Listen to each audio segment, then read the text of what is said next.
Hello दोस्तों, नमः शिवाय।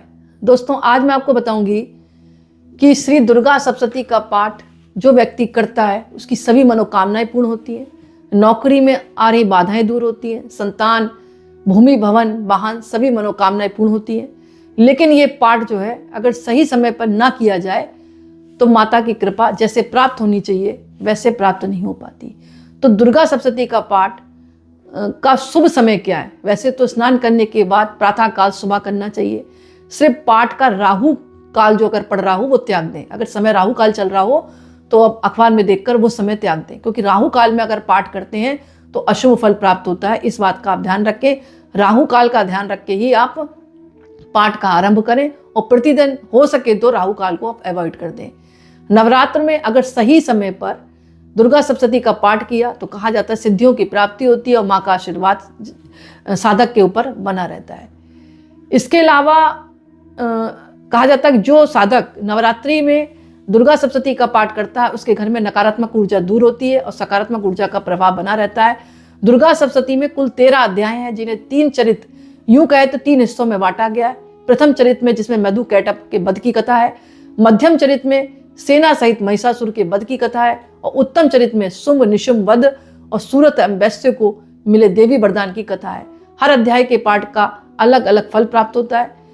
इसके अलावा पुराणों के अनुसार कहा गया, भगवान शिव ने माता पार्वती को एक उपाय बताया था। उन्होंने माता पार्वती से कहा कि जो अगला, कीलक और कवच का नित्य पाठ करता है उन्हें पुण्य फल की प्राप्ति होती है और संपूर्ण दुर्गा सप्तशती पाठ का भी लाभ मिलता है। तो मेरा कहने का मतलब है, आपको समय मिल रहा है तो बहुत अच्छी बात है, और अगर नहीं मिल रहा तो अब अगला, कीलक और कवच का पाठ जरूर करें और नित्य करें 9 दिन तक। तब भी आपको संपूर्ण दुर्गा सप्तशती के पाठ का फल प्राप्त होगा। और आप व्रत रखें, उपवास रखें और इसके साथ साथ अपना मन सात्विक रखें, किसी को नुकसान ना पहुंचाएं। इन दिनों जितना हो सके शुभ कार्य करें, मन से, वचन से और कर्म से, तभी आपको दुर्गा सप्तशती का पूर्ण फल प्राप्त होगा। और इन 9 दिनों तक जितना हो सके तो आप गरीबों को दान करें। कन्या और छोटे बच्चे मिल जाए बटुक, उनकी आप सेवा जरूर करें। अगर प्रतिदिन कन्या की सेवा कर सकते हैं तो कुछ फल है, मिठाई है, चरण स्पर्श करके उनको तिलक लगा के दें। और अगर प्रतिदिन नहीं मिलता तो अष्टमी, नवमी पर आप जो है कन्या भोज जरूर कराएं और माँ की आरती करें, छोटा सा हवन करें।